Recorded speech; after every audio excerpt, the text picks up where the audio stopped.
Hello, everybody. My name is Lauren Kling. Welcome to Film Threat's Watch Party. Tonight, we are going to screen the Netflix film One Bedroom, 1BR. And I am so excited. In a few minutes, we'll be bringing on a producer, some of the cast and crew. It's going to be exciting. So while I do this setup, why don't you get your second screens ready? I'm talking about get your phones, your tablets, your second screens, load up Netflix, get 1BR ready to go, put it on pause, and then what we'll do is we'll all count down at the exact same time, and we'll play it all at the same time. And then while we stream that movie, we'll have the cast and crew share stories and talk to us about a production which, if you don't know, went 100% smooth, no issues, never made the 6 o'clock news. So I'll talk more about that in a second. If you haven't seen the movie, this is going to be awesome. I like to say that if you've ever rented an apartment or if you've ever had to deal with a homeowners association, this film may trigger you, and we'll find out if this triggers any of our guests. You can watch us on our Twitter channel, on YouTube. Send in your comments. We're going to bring them up. We'll put up your comments. We'll have the filmmakers answer those. It'll be wonderful. Grab your drinks. All right. In the meantime, let's start with the Film Threat Watch Party video. We can't have fun without that.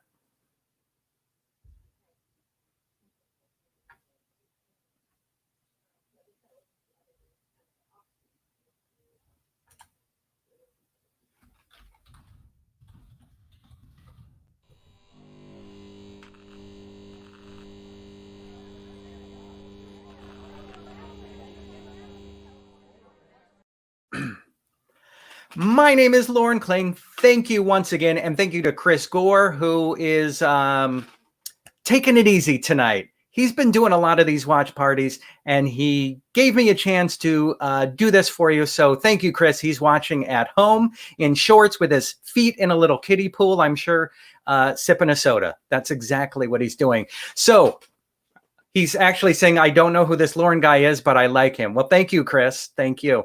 So are you guys going back to the movie theater? I know our producer, Alan, has gone back to see movies in an actual theater. I'm curious to know if they're playing 20 minutes of promos before the movie.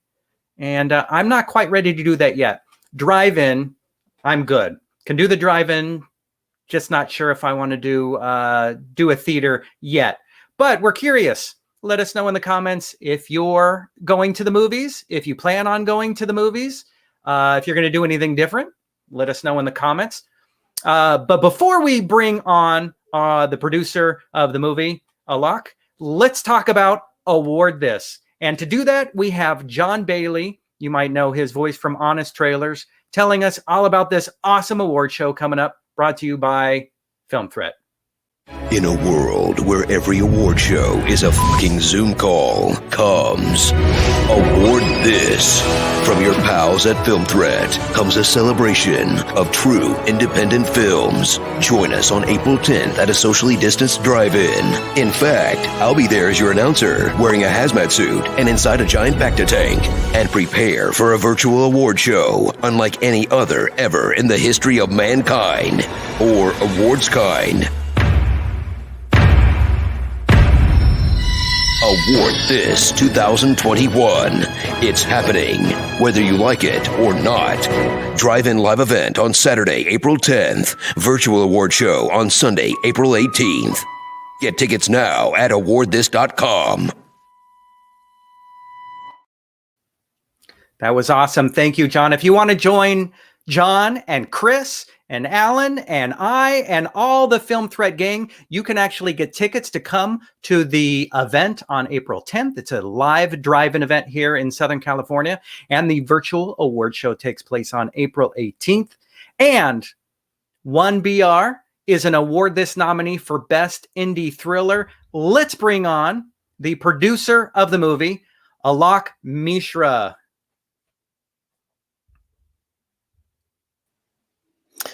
Hello. How are you?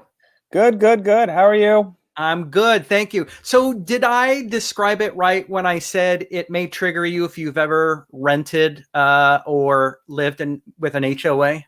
I think that a lot of people see something, especially people who live in Southern California, see something in this movie because I think almost all of us have lived in one of those nondescript stucco apartments, sharing very thin walls with our neighbors. And, David Marmer, who's our writer director, will tell you this is what he was inspired by, moving from the Bay Area into one of just those kinds of places. With also, by the way, a misbegotten cat. He will tell you that. He was very nervous about having that cat, but I'll let him tell you. You write and direct about what you know. He does indeed. The worst thing in the world that could happen would be something to that cat, and indeed, some things happen. As cat parents to two lovely cats, we kind of looked away. And that's all I'm going to say because I don't want to ruin the movie. And if you're just joining us a few minutes late, we are going to screen the movie on Netflix. So get your second screens ready. We'll talk about that. But I really want to talk about this nomination for Best Indie Thriller. How does that feel for you? I mean, we're over the moon. I've been big fans of Film Threat forever. Chris helped break a short of mine a million years ago, and we did something together on that. So definitely excited to kind of bring it full circle and be nominated for such an awesome award with really awesome other films in there too. We're very honored to be part of that family this year. So. Yeah. We'll be there. We're going to be there at that drive-in theater. That's very awesome. So, so you're in Los Angeles along with most of the cast. And yes, do you currently rent or deal with an HOA? No, I thankfully have a house, but that's its own set of nightmare situations. Trust me on this. Like a pipe break, so this is thousands of dollars, or whatever it is. Pool filter. So is this the prequel to Money Pit with Tom Hanks? I mean, I feel like it could be, but we'll see. It's hopefully not much more is going to go wrong in the renter. I mean, not the renters. The homeowners insurance policy that I have will hopefully work for once. Yeah. So, all right. It seems like some of our viewers are noticing your haircut. Is this like a thing? Well, I had offered to get a mohawk if we got to #1 on iTunes in any part of the world, which we did, actually in 8 different countries now. Wow! But we got to #1 in Australia, so I did indeed actually shave a mohawk. It's grown back now, but yeah, I did do that. All right, so maybe we can get some suggestions from our viewers of something else you can do when you hit another milestone. I mean, sure. Why not? Like, I'm about all kinds of different, embarrassing things when it comes to this movie. So. Okay. All right. So now that you've admitted that you're okay with embarrassing things, let's bring on our guests. And why don't you introduce them, and then they can share with us embarrassing things they know about you. Well. We have, of course, our fearless leader, David Marmer, our writer-director, who's right there. Then we have Clayton Hoff, who's the amazing Lester in the movie. We have Celeste Sully, who plays Lisa, the very feisty Lisa. We have Ronan Landa, who's our amazing composer, our genius composer. And then last but not least, we have the Naomi Grossman, who is an old friend of mine and partner in crime in so many things, and who also plays Janice in the movie. That's awesome. Welcome, everybody. Thank you. So I'm going to say, I first got to ask Ronan that there's actually a limited edition vinyl album that you can buy of the soundtrack of this movie. And it's about selling my stuff. That's awesome. Well, we've heard you're only here for the first 30 minutes, so we need to get all of that. I have to cut out a little early, but but no, that is true. Thanks for letting me plug. This is actually the first vinyl record I've ever produced. It's so cool and really an amazing experience. I have to say, I've been getting into vinyl, and it's just head and shoulders above streaming as a listening experience. I really recommend it to everyone. And so we did this for the soundtrack album, and it's super cool. Very, very, very limited edition. A few left for sale. So if people are interested, they should check out my Bandcamp page. All right, cool. I guess now that you've set this up, we'll have to go through everybody's things that they're selling online. But I did want to bring that up because I loved the soundtrack, and normally music and sound effects are kind of in the background, but for me, it kept coming back to me. It helps so much tell the story. Yeah, I mean, it's a huge collaboration, and Dave and I worked so closely together to find the best ways to tell this story. I feel like I don't want to say too much before people watch the movie, but it was a really special score where we got to both do the thrilling parts. Can I say thrilling?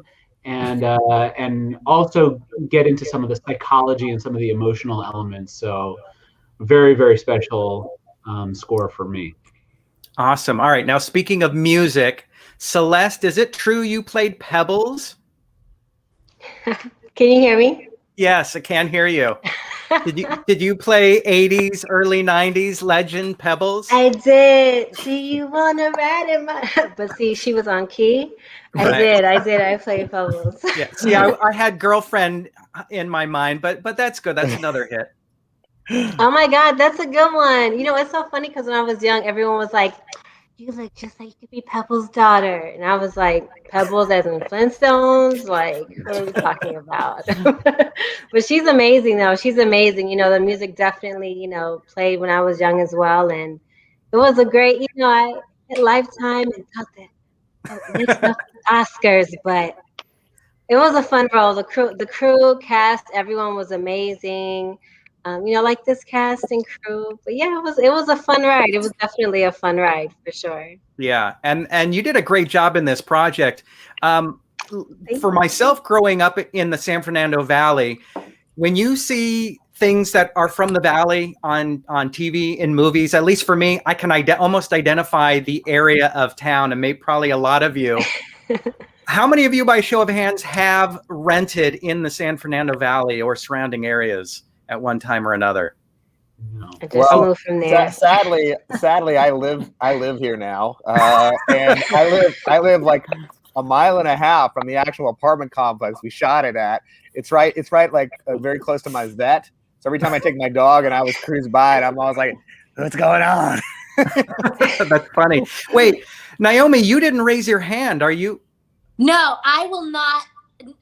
I take no part. At one point, I dated a guy who was staying in the Valley. So it's not that I haven't spent a night or two, but I have never rented in the Valley.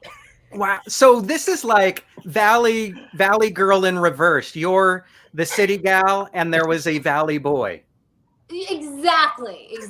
And even then, there shouldn't have been a Valley boy. I just, Did he live up to the Valley Boy thing? Was he like, "Hey, let's go," like, I don't want to stereotype right now.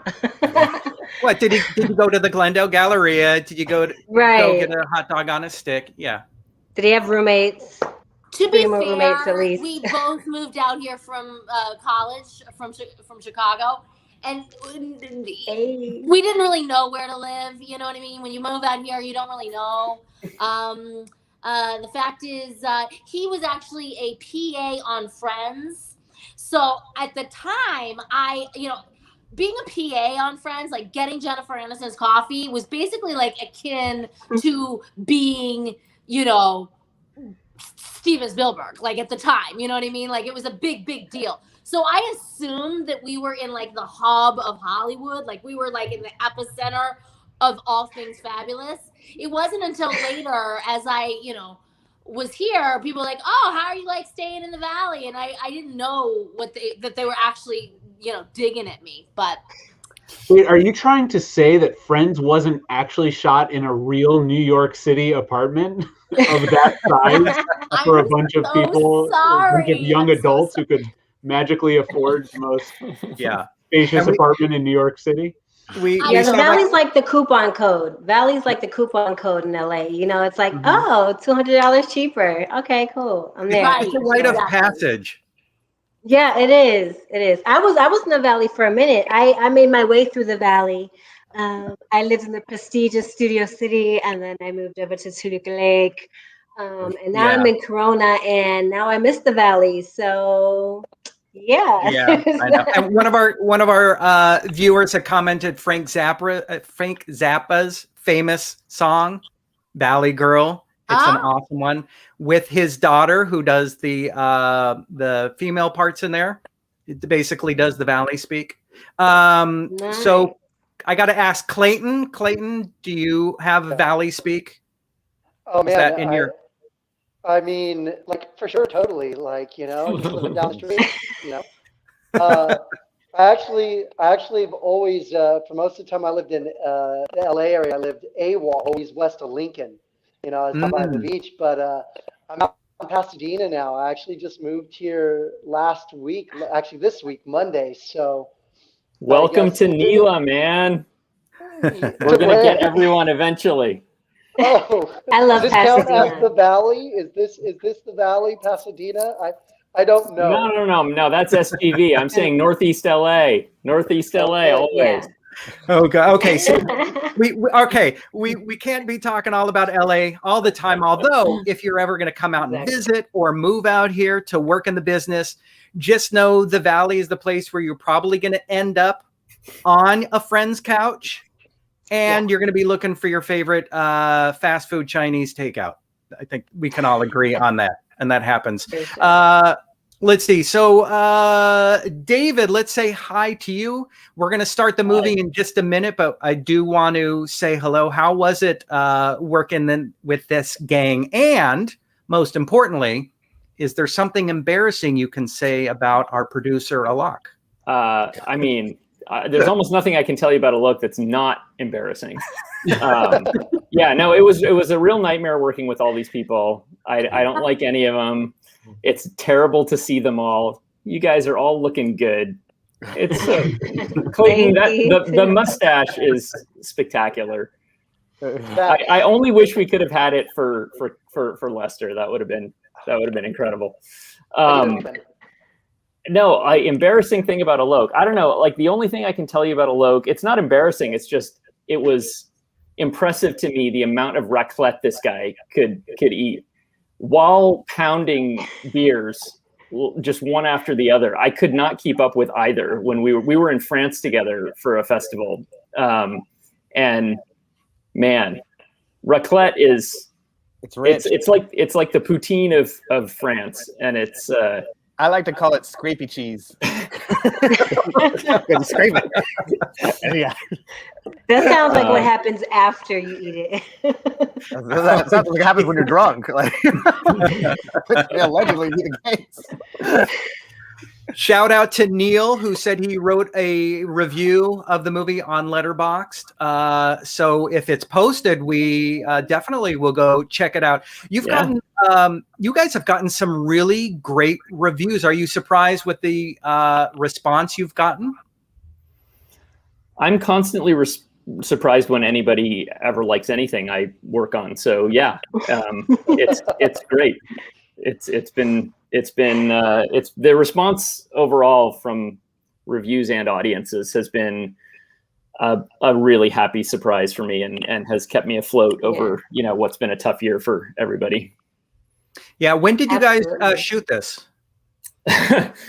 Somewhere in the Stone Age, I believe. We originally way pre-COVID. We originally shot in December of 2017. And then we went back for a few days in September 2018. That's one of the interesting things is you know, as when we work in the TV and movie business, we make a project, we move on. Sometimes we come back to it, but then other things might take off and make you well known before this old project ever comes out, or, you know, vice versa. So like Naomi, you were on American Horror Stories. You were the first character to cross over, which I think gets some kind of yeah. I didn't live in the Valley, and I was the first crossover character on American Horror Story. Right. Now my work here's done, you know. It is. You're winning the live stream. I really am. I'm winning. Yeah. Now, Exactly. for you, I'm sure that it's at one point, these are just one project after the other. There's not that benefit of looking back and saying, wow, this one took off where this one took 3 years to release. Yeah, although I have a special connection to 1BR. Alok was a friend of mine. He dates back to almost boyfriend, friends, PA boyfriend, practically.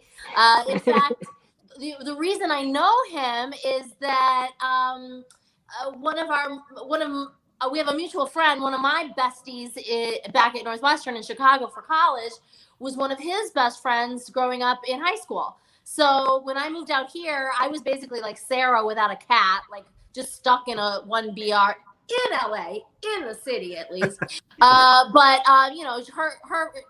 She introduced me to her friends and who lived here. And so a friendship was born. I had no idea I'd been, basically networking this entire time. Yeah, so like I said, for that reason, it's really fun to work with friends, and for that reason, you're right. Like some projects come and go, and whatever.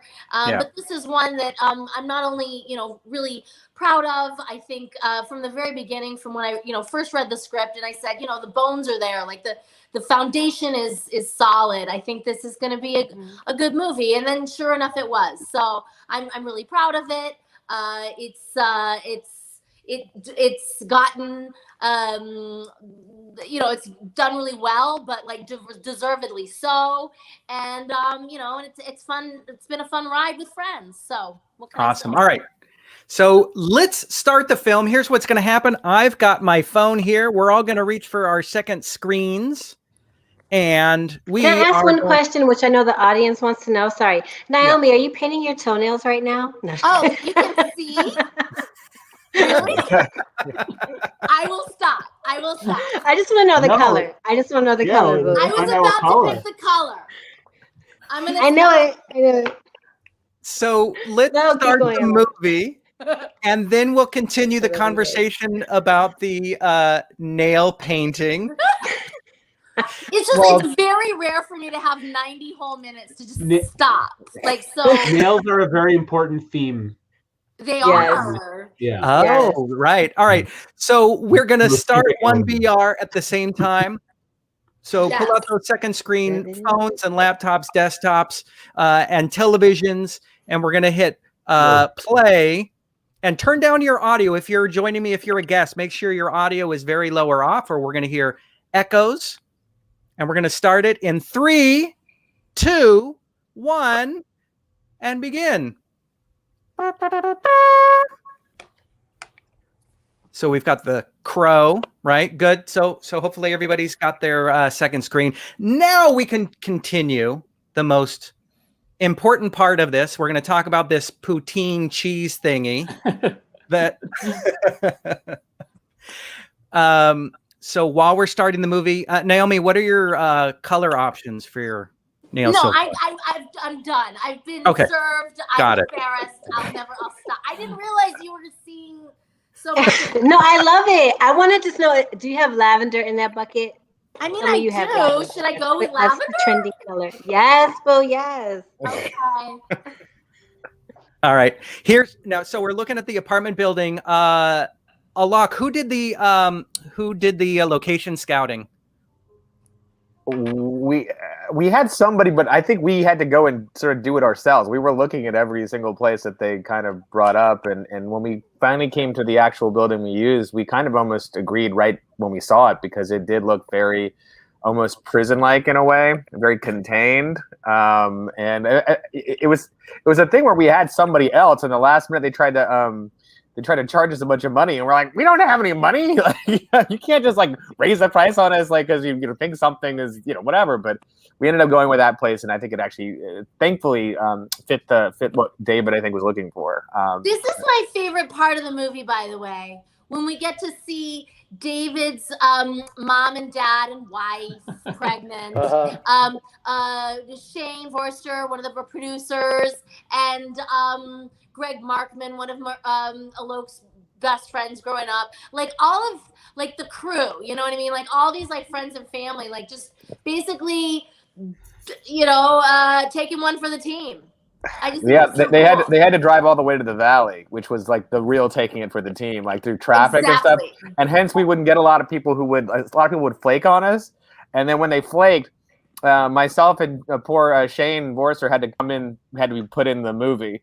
And it was always a thing where they were like, why are you wearing shirts with labels on them? Why are you doing this? I'm like, because I think I'm going to sit at Video Village like a real producer and watch the goddamn footage. But I want to be in the movie. But anyway, so you can play a drinking game apparently. And it'll We be a should. thing. Yeah. All I have is nail polish remover, or I'm drinking every time Alok shows up. I'll drink for you. Drink a lavender nail polish, but not the nail polish remover, and you'll be good. I feel like Naomi is like the red carpet reporter, and we cut back to her to see the update, or like a telethon. There she is. But I want to ask, how did you find Nicole? She did such an amazing job, and she's a great crier. She auditioned. She sent herself on tape from New York, where she was based, still is based, and her audition blew us all away. Her casting, there's a bit of a story there, in that we originally cast somebody else, who then dropped out 4 days before we were supposed to start shooting, something very soon, very, very with not a lot of notice. And so at the very last minute, we went to Nicole, who had, I think, been sort of all of our creative top choice, but she was, this was her first feature. So she wasn't a known quantity. So we had ended up casting somebody with with more name recognition initially. But so we went to her at the last second, and, very graciously, she said yes and got on a plane, I think the next day or something like that. And very little rehearsal time, very little time to get to know the script or the rest of the cast. And she was just a champ. She's incredible. She's just constantly on screen in this movie. And it as I'm always watching everything, and it just blew me away that someone could carry a whole film, basically 100% of the time she's just on, in this movie. It's unbelievable. Absolutely. Yeah. And gorgeous, breathtaking. I mean, come on, like the girl is gorgeous. But yeah, just the moments, the stillness. Like I feel like if you are a thespian, you could look at a lot of different people in this film and learn. Me being from Chicago playing basketball, I tend to move a lot, and I'm, it's definitely just learning like simple things like stillness for any, actors, filmmakers out there, just shots and how you can set up shots and really, let your actor be and live through the lens, versus saying, I need you to do this, that, and that, and she was a boss for sure. I mean, the whole crew, the whole cast is incredible. Like we got so lucky with this entire ensemble, and, I certainly, without Nicole being as great as she was, and she dominates so much of the screen time, we would not have gotten through our extremely fast shooting schedule, but that goes for the entire cast. Everybody was, it really felt we were under such pressure, and we had so many things going wrong that just having that kind of, I think it sort of drew everybody together as a family. And, I think it really shows on screen. Yeah. I love too, though, that she was at a fish out of water because she was the only one, she was flown in here from New York. Like the rest of us kind of like all knew not to be in the Valley, but she didn't have a choice. Like she was sort of stuck at whatever hotel. I'm sure it was a nice one. Hey, it was the nicest Hilton in the San Fernando Valley. I want to go on record saying that. And Exactly. the funny But thing, the point is, the rest of us were all like, "Oh, what are you doing tonight? Oh, where are you going?" And she's like, "I'm staying in the valley." So, but I think that helped her ultimately. You know what I mean? Like, she was really kind of, one of us was not like the other. Yeah. Yeah, and being confined in the valley, it was like, method. So that was really different. Great. All right. So here's a cubicle scene where we're setting up kind of a new relationship. So Celeste, how was this? Was this shot at the beginning before the other scenes at the apartment? Well, I wanted better lighting. No, I'm just kidding. I'm just kidding. No, this is I want to say I think these shots were like more towards the end of the movie. I want to say I think a lot of stuff was already shot. I came in and shot a lot of the stuff at the end, but it was a great space. I think was the warehouse in the valley. I can't remember. Look, it was Canoga Park. Yeah, it was in the valley as well. Canoga Park. That thing had a hole in the roof. So every time we lost David somehow. Every time like a plane would go by, we'd have to be like, "Okay, game off." Okay, game on. Like, it was not good. How did you guys shoot? Practice for actors. How did you shoot in a building I'm assuming was being lived in and used? Well, the funny part is David's internet just went out. He said he's going to try to come back. Okay. So it was a functioning apartment, and the funny, interesting thing was the people were so nice. They were just except the dog. Be real. Well, yeah. I mean, we had one thing where like it was supposed to be a pet-free, smoke-free complex, and this dog was just fucking barking, and I was like, "Can someone go pay them $20 to take that dog for a walk right now? Okay, you go with them. Like So, and then it was one time when the person wasn't home, so the dog was just fucking barking. And we're like, like, I felt like it was a soundtrack. Yeah, it was so fake. I was like, they have a soundtrack with loudspeakers. That has to be it, because it was like, I'm like, if a dog actually barked that much, it would be like dead. Like, I mean, because like literally. Yeah, it was. I've had many a dog in my life. It was a difficult thing for that, but everything else, we actually some of the extras are from the apartment complex. They were like, "Can we be in the movie?" And I was like, "Free extra? Yes, money coming producer fingers here. Yes, I will say yes to all of that. So just sign over here, would you?" But yeah, it actually went pretty well. They were very actually polite and stuff. And if it hadn't been COVID, I would have loved to have like set up a screening for them or something in their massive courtyard or something. Home. I mean, these people live there, and they're trying to. No way! I'd be like, I'm out of here. I'd move out if I saw this movie and I lived there. Well, I feel like they may have been getting a little kickback from the whole thing because they were just so nice. And they'd shot their stuff had been shot there before, so I feel like they were sort of used to the drill in a way. So yeah, it was actually a lovely shooting experience. And then we had to go back and shoot there again when we did the reshoots and stuff. And again, they were perfectly nice. And I've had some of the people that live there tweet us and say, "Hey, this is so great! Like you made our apartment complex famous." And I'm like, "Famous in a good way?" Yeah. Have you heard of the dark web? No, I'm just kidding. I'm peacing out. Sorry to leave early, but enjoy the show, everyone. Great seeing you, Ronan. Bye. Hey, Ronan. See you. All right, now that we got rid of him, let's talk some shit. Yeah, This fucking album. This fucking. I made me buy 10 copies. Why would I want vinyl when I could request a cassette tape? I mean, that's the new thing. Or you could do both. Hey. But actually, to be honest, that vinyl album is actually pretty cool. It has like. It looks really cool. It has, Taylor Nichols is here. Taylor, our fearless cult leader. I mean, well, I know that guy. How you guys doing? I'm so sorry. I'm freaking late. No worries. It's good to see you. What's up? Nice to see That's you okay. guys. Taylor, the question we've been asking: do you live in the valley, or have you ever lived in the San Fernando Valley? Never. I do not, and I never have. And there's a good chance I never will.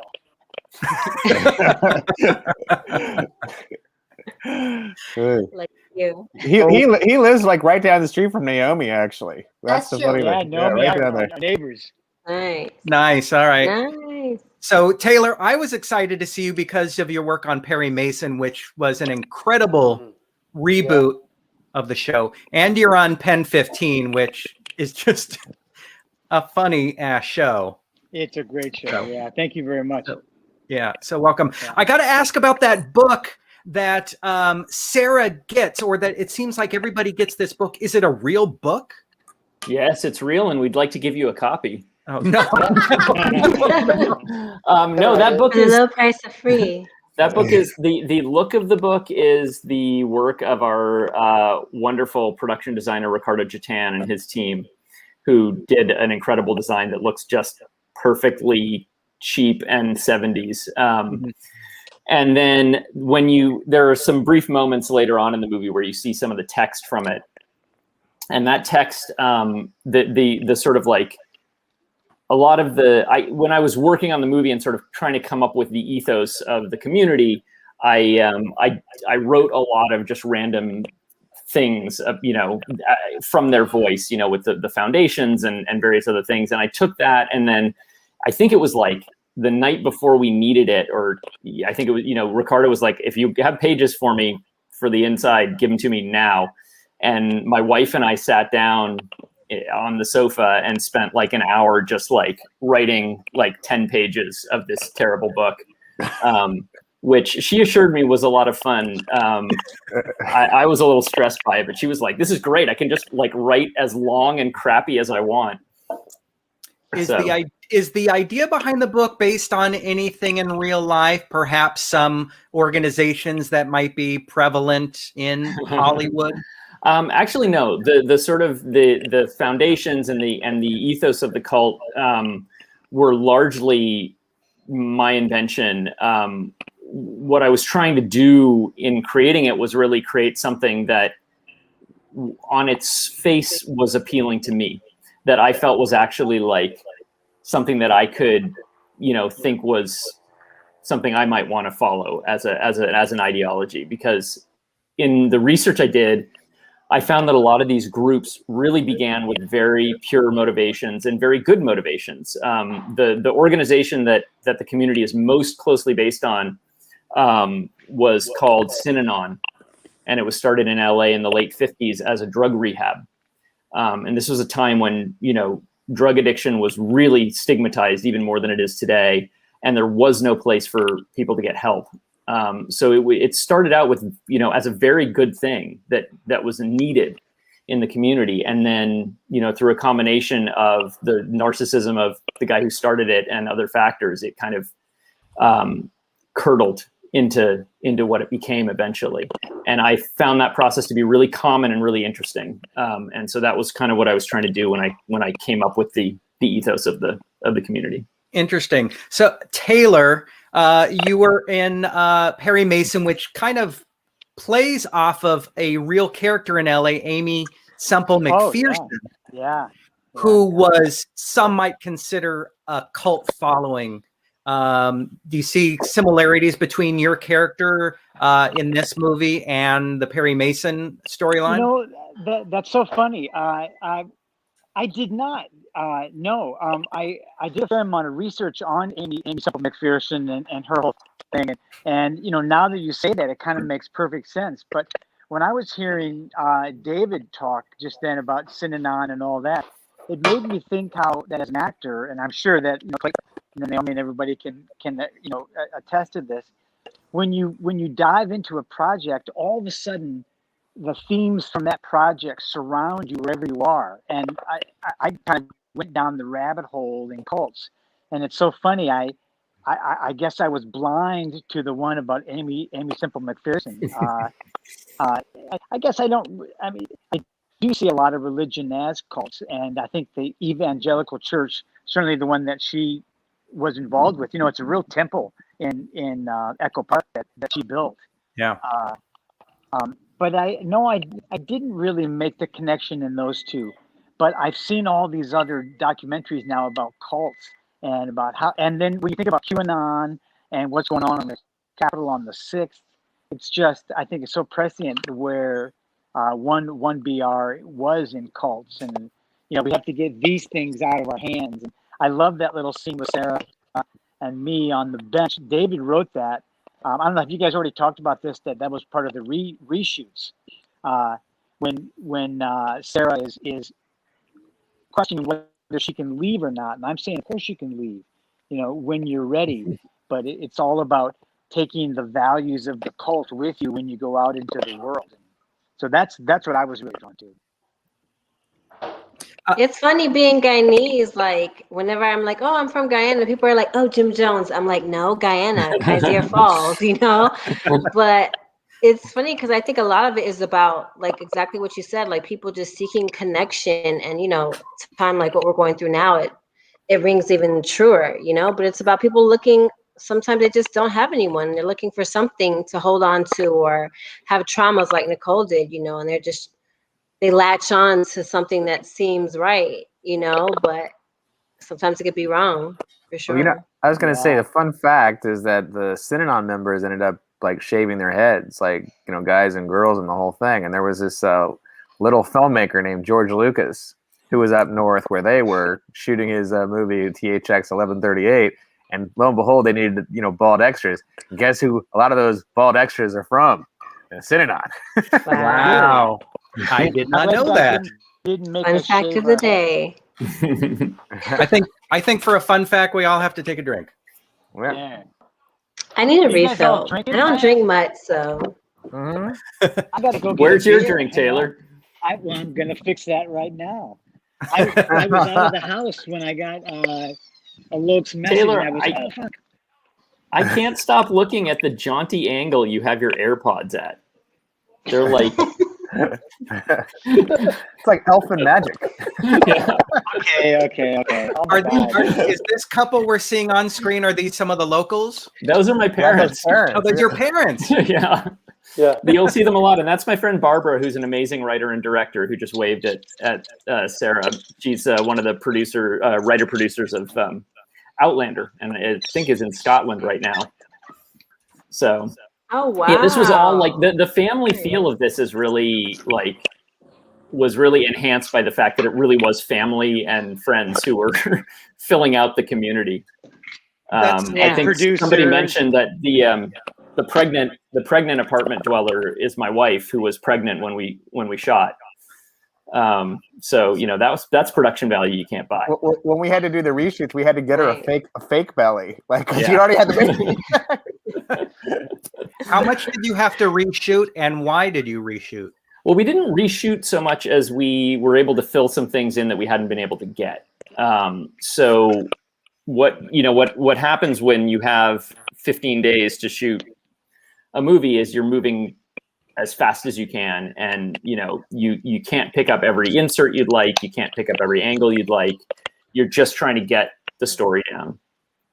And we were the most heartbreaking thing was that we were really lucky to get this apartment complex location because we just didn't have the money to pay for that kind of production value. But the one major drawback of that apartment complex was that it did not support the ending that I had originally written. When you step outside that apartment complex, you are looking at at single family houses. Like it's the only apartment building on the block. So I really hastily I think we locked that place in like a week or two before we were shooting. So then I really hastily had to write a new ending that was set inside the building. And, it just was not, it wasn't the ending any of us wanted. And so, once we had a cut together, I think that was probably the single biggest impetus to try to go back and do a few more days. But, once we had a cut together and I think everybody saw like, oh, there's potential here. Then, the discussions were had and it was like, yeah, let's go back and get that ending. And while we're getting that ending, now we have a cut, we can see like, oh, it'd be awesome if I had an insert of a hammer here, if I had like, this or that. And we also were able to I was able to write some little scenes that kind of help to flesh out the history and the sort of ethos of the community. There's I'll point it out when we get to it. But there's that section that Taylor was talking about where, Sarah is kind of being introduced to what the community is. That was all done in reshoots. That was written for the reshoots and done there, as well as the early scene that you saw at the barbecue with Naomi and Taylor talking to Sarah. That was also done in reshoots, just to kind of try to, you don't know until you see the cut exactly what you need. So it is really helpful sometimes to be able to go back and just say like, oh, it would be nice if we had this. Let's get that. Yeah. And then also coming with Alok's, background in film. What's your background in Alok? Film? Market research. Film market Right. research. I tested movies for 18 years, so so he had a good We did some test screenings. We did like 5 test screenings of 20 people, and then we also did focus groups on them, and that helped us a lot to understand certain things. Like we shouldn't have more of the cat, for example, which we'll see in a second. I'm pretty certain. I just want to break in here for a second, because I think Celeste is amazing in this scene, and we should just take a moment on that. Yeah. Thank you. I was going to put Celeste Sully, aka Badge up, but I was like, PC, no. But this is a really good moment, because are you guys watching now? Is that it? Yeah. You're supposed to be watching Welcome that to the too. party, Taylor. Yes. Did you not read the directions in the email? I guess I should read those. When Alok sends me an email, if there's not a check in the email, I don't know. Right. You have to write it like size. Write it like size. You're not reading a lot of those emails then. I didn't know you could email checks, Taylor. It's in his imagination. It's just like that check is in the imagination. It's in the mail, Taylor. Look at it soon. So not only are we watching the movie, Taylor, but we're also bidding on some home goods at the same time on eBay. I don't know if you're and vinyl albums from this soundtrack. Yes. Wow. Yes. I love vinyl. I'm like, I need to fix my recorder so I can play like all my grandfather's records. Hopefully they're not warped, but props to Ronan for the vinyl for sure. Yeah. If you're curious, we're around like 23 minutes, Taylor, if you happen to have to watch it or whatever, if you feel like you want to, just FYI. Right. Just start it for the beginning and just speeds it in delay. It's fine. If not, I'm sure Taylor will be fine as long as we just talk about him when his scenes come up. That's true. Exactly. Just keep the focus on Jerry. I keep telling that to David and Alok, that this whole, Naomi's with me, I think, on this one. It's a prequel. It's a prequel. I mean, it's hard to, you've told me this phrase, it's hard to kill a good horror movie, and I've used that like all the time, Taylor. So, it's as you say. Yeah. I don't know, Taylor. Now that ghosts you're and dead, everything. I'm kind of looking I'm thinking there's that hot felon that stole our production truck.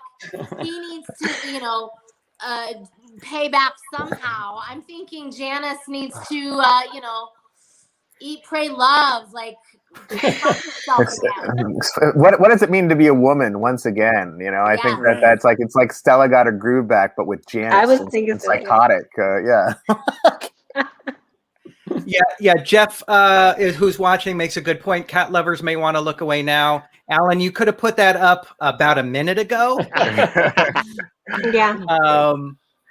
Well, the funny thing about this is that we tested whether people wanted to see more of this or not, and I personally wanted to see more. In fact, I wanted the cat to like jump out of the oven and its eye to explode and all this good stuff. My God. And but from the testing, we learned that like 75% of the audience did not want to see this, and the 25% that did were hardcore horror fans. But we didn't have a hardcore horror movie.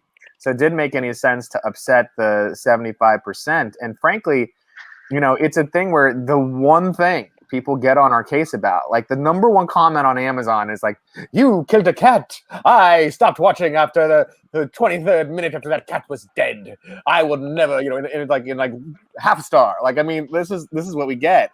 And it's just like, David really didn't want to see any more of the cat. I did, but the test audience told us what was what. And I had to just lose that argument. I was like, okay, I can't. I don't want to fight. Like, I didn't want to spend like, I don't know, $5,000 out of my own pocket to like make a CG cat. Like, do what's the deal? So Which is shocking. We didn't really kill the cat, did we? Wait, did we really kill the cat? That was a fake. Wait a minute. Fake fucking cat. Like, it wasn't even a good fake. We'd have put a lot of smoke over it. Like, I feel like I feel like this movie is like was shot for so much cheaper than it looks. Like it's really, really remarkable. And yet the cat just looks like some beef jerky. Like it's not even close. Like it's that's like my one criticism. Like the prop department seriously fell down in the cat regard. Well, the cat was never that scene was never it was never designed for us to see the cat clearly. That was never the intention, the way it was shot. Yeah, I didn't know you could see the cat. No, I thought to me, it looked like burnt challah bread, like just reminded me of growing up with a grandma who didn't cook very well. Was it something kind of like that? What was burned? It was like this. It was this like lump of plastic or whatever. Yeah, cat shape with some hair stuck to it. Yeah, it wasn't good to the point that we actually had to put more smoke on top of it. I want to say, because it just didn't look totally 100% great. But that being said, it's a quick scene. It's over very fast. You turn your head, you miss it. I don't think that anyone should not see this movie, you know, cat lover or not. I mean, in fact, if I can speak, David, like for you, like the reason that he did that thing is that that's the most horrible thing he can imagine, as he is a cat lover and has like, you know. Yeah, we have two cats. Yeah, his cat usually interrupts this thing. Where's the cat? He's locked out right now. And the shot that makes that scene anyways is the shot behind Sarah when I always assume it's Clayton when Clayton goes behind her out of the room. I mean, isn't that in that same shot? It's her reaction. Yeah, it's when it cuts back to her face. That's what sells that moment. You know. Yeah. I mean, for me, anyways, is knowing that someone else was in the apartment. Well, we even try to put it like in the trailer, so it's not like that big a shock. But then again, consistently, I always get these comments. It's. I always say it's like someone paid to see a boxing match, and then someone gets a bloody nose, and they're offended that there's blood. Like, you know what you fucking rented, right? Like, it's just what this is. I mean, yeah, people are very protective of their pets, and I think it's a sign of love. But you know, at the same time, the number of people who are murdered on screen constantly is a lot more, including in this movie. I was just going to say that. I'm like, it's funny that people will get super rageful about, over a cat, which I love animals. I grew up with a dog person. And I think for one, it's like realizing, one, it's a thriller. Two, it's not real. It's a burnt towel with some fake smoke coming out, or plastic, whatever you said it was, and then three, it's like, it's kind of a reminder of where your mind is, because it's like, okay, so you're not going to complain about the actual people dying, but you're going to complain about, on top of the cat. So I think, we're just like in, social media cancel culture. So it's like, versus people actually looking at things as art, sometimes they look at it from, how does it just affect me? Look at it for what it is. It's art, we made an amazing film that had got great reviews, luckily, because we had a great cast. But I get the cat, how it could be sensitive, but just what you said, David, the fact that people are raving about the cat but not about the other deaths, that just always gets me. I'm like, okay, that's interesting. Yeah, it's an interesting fact of human psychology. I always hide the bad reviews from David. I don't let him ever know about them. But there's one of them that was I don't know what kind of sick individual this person is. And I'm like, you got to show me that. That's the kind of review I want. That means we affected them. There was one on Rotten Tomatoes that said something about being lower than what he did in his toilet that morning, and he got his money back. Fair enough. Oh my god. Can we have a moment here on Giles Matthey's amazing American accent in this movie? Oh yeah, I tried to get him to come on. He's in the UK still, so it's so late there right now. So he's just I'm not saying at 3 a.m. I love you people, but I'm not 3 a.m. But yeah, he has a flawless American accent. You would never know. He'd be we'd stop for a break and he'd be like, "So what are you guys doing tonight?" And we're like, "What?" Yeah, it was disorienting. And here's our first good close look at Clayton. Oh. Now, what would Clayton's character? I got to ask, what would Clayton's character have been like if he had what he has on now with the kind of really nice stash? I think it might have distracted us a bit. Yeah, it would have been Clayton is hipster like Lester, such a you know? nice guy. Well, thank you. What's that? Thank you, What's Taylor. that, Taylor? I was just saying Clayton is such a nice guy. Well, look, And at the Lester's first a part of nice the guy movie- too. In the movie, he's a great guy. In fact, I think Yeah. the scene which is coming up later, maybe we shouldn't say it, where can we talk about later in the movie? No, or not? everyone's watching. What's the Everyone's watching protocol? the movie, so we shouldn't Not yet, mention. not We should yet. try not Okay. to mention the deaths that are coming if we can. Let Never it mind, let them Clayton's an experience. asshole. Thank you so much. I really appreciate that. So for those of you at home and Taylor who may not be watching live, we're in the room with Giles and with Taylor's character. Sarah's putting her hands on the wall. And we're seeing this part really freaked me out. I am not a huge fan of these kind of heavy psychological horror movies. So I'm wondering, Alok, did you find that there were some audience members who were turned off by, this is pretty scary shit. There was like one Asian lady in like Fantasia who just walked out right after after another scene coming happens. And I was just like, okay, well, it's not for you.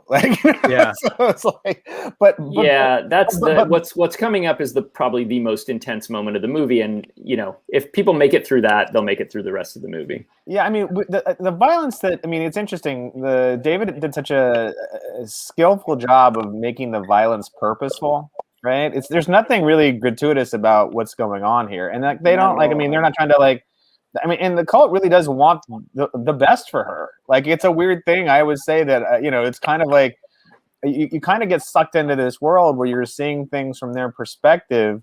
And it's almost like I say American History X, where basically Edward Norton is giving that speech at the beginning before they go break into that grocery store. And for just a moment, you are sometimes like, yeah, he's telling the truth. What? No, he's not. He's a fucking Nazi. So you kind of get into the same thing with the cult, where you see it from their point of view, and they really are trying to do stuff with her. They're not, abusing her sexually or anything like that. It's a thing where they really do sort of really want the best for her, so you can kind of see their perspective, which I think, again, David did a really skillful balancing job of kind of making you understand what these people are doing, and that they think they're right. David, you can tell. You can finish the rest. No, of that that's well said. Yeah, the direction that I gave to every member of the community was, you guys are the good guys. There's the kitty. He was yowling outside so much that I had to finally let him in. Yeah, and now we're gonna get this for the next. Now 10 wait, minutes. David, is that the cat from the movie? No. So this is my buddy. His name's Toshi, and I've had him for something like 12 years. He's getting up there now. But when he was a younger cat, I made a short film that I wrote him into, and I brought him onto set on the day. And he was like a crazy cat at that time. He would just, he was super friendly, but also super aggressive and just very playful. And I wrote all these scenes for him, and we brought him on set, and he just froze up and he couldn't do it. And he was just so freaked out by all the people. And so I had to cut all his scenes out of the movie. And so after that, I vowed I will never again work with an amateur cat actor. So there were actually Giles the cat in this movie is played by two different cats, with this wonderful professional cat trainer. And they're two sort of look-alike cats, but you use them for different things. One of them is very kind of friendly, and that's the one that you see hop up on the bed with Sarah at the beginning and meow and so forth. And then the other one is just the most docile lump you've ever seen, and you can just sort of put it anywhere and it'll stay there. So that whenever you see the cat kind of curled up on a sofa or whatever, that's that cat. Well, that's another fun fact. I think that. Well, here's a very fun fact. The cat's named Giles in the movie, right? And then we have Giles Matthey, who plays Brian. We also have Haley Giles, who plays the wife stealing nurse at the beginning, and you don't see very well. But what we would do as a joke is because that cat was so fucking good, right? We were like, oh, that's one take Giles. That's one take Giles. And so we called Giles Matthey out, like, hey, look at that cat. That's fucking one take Giles. What happened to you? What happened to you? But Giles Matthey is an amazing actor, by the way.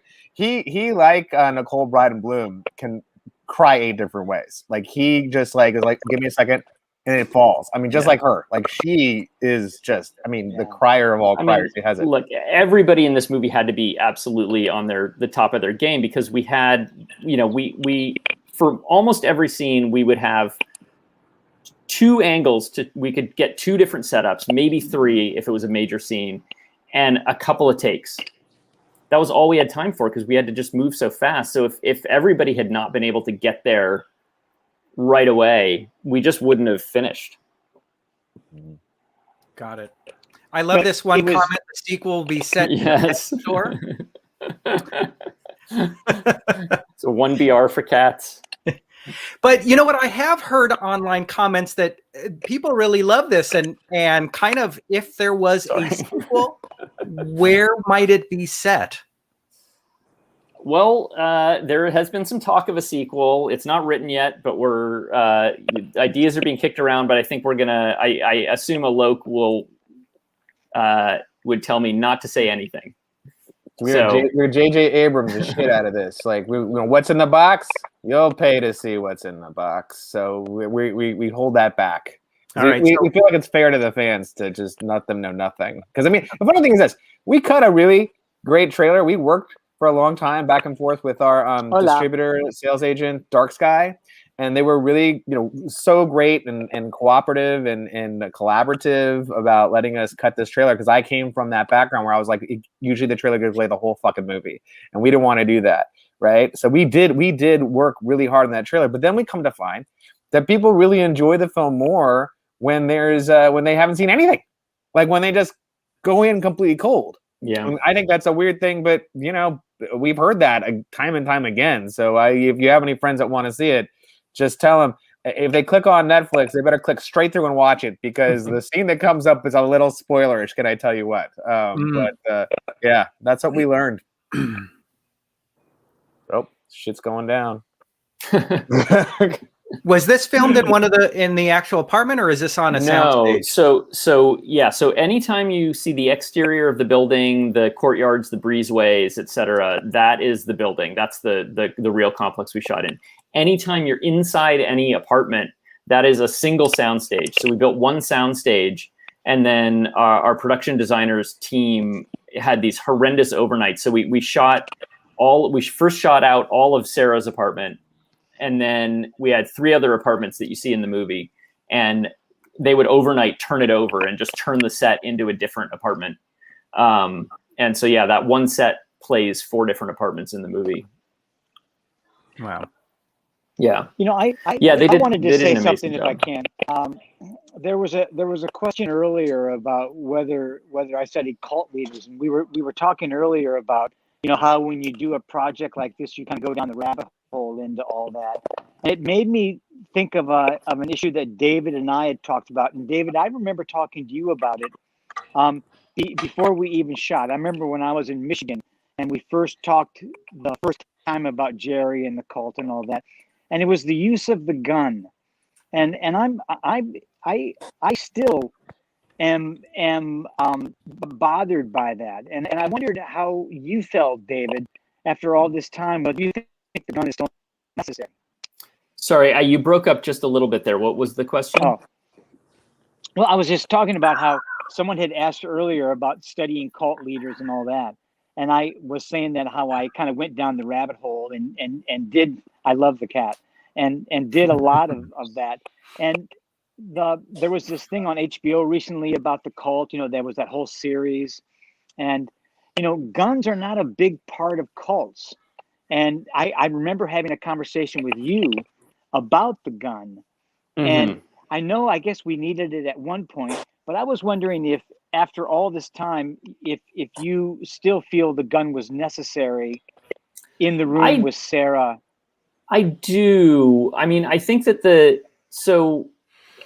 gun serves a few purposes in the movie, but at that moment, it's really important because there's actually very little actual violence in this movie. For most of the movie, there's no violence, and there's not even really the immediate threat of violence. So I felt like it was really important in this sequence that we're seeing the most intense moment of right now that we really set the stakes for Sarah, because they have to last kind of the rest of the movie. And it was this idea of, that the stakes really are life and death here. And the most economical way to get there was to see the gun and to know that that's lurking in the background at any moment. And to your point, yes, I agree. Like, guns are not generally a foregrounded part of cults, but cults, as they evolve, do tend to start arming themselves more and more. And you saw that, Jonestown, they murdered several people with guns who had come down to check the place out. And the Branch Davidians were stockpiling guns. Like, it is a thing. I think what happens oftentimes in the evolution of these groups is they start to, when the community takes notice of them and doesn't like what they're doing, they start to feel oppressed, and they start to feel put upon, and they start to feel like we need to defend ourselves from the outside world. And that's when they start to arm. You saw that with there's an amazing documentary series on Netflix called Wild Wild Country about the Rajneeshis. And you see that exact process play out in that. And they start arming themselves, and they start feeling like it is their right to do whatever they have to do to defend themselves. Okay. Yeah, and I think it's also a reflection, like in like what country we're in. Unfortunately, yes, the U.S. we in gun violence. I'm born and raised in Chicago. I've lost friends to gun violence. And just I think it is very relative to unfortunately, guns are inserted in a lot of situations where they shouldn't be in this country, and it is a sad thing. And on that note, I mean, it's here or there. There's been such a big debate about guns, but I think for this film, definitely, I think that it kind of elevated the level of intensity and threat, because we know how bad guns are. So I mean, you could do poison and stuff like that, but I think with poison, that's kind of like the typical cult way out.